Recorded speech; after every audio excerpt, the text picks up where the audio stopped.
Гүл болып ашылмағанның сезімін кім бар жаттаған, рухы қосылмағанның көңілі шаттық таппаған. Рухы қосылмағандар сезімсіз, сәнсіз, жақытсыз, сондықтан мына жалғанда екеудің бір бақытсыз.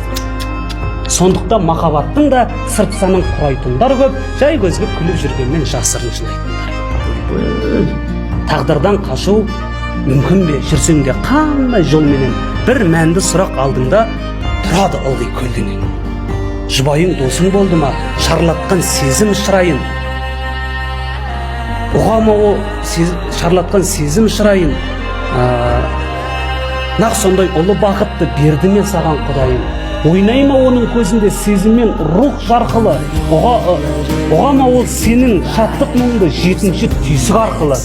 Оқпаса ісің секілді дауылда мұзға жаққан өт. Рухани терең түйсіні жоқ кезде махаббат та жоқ.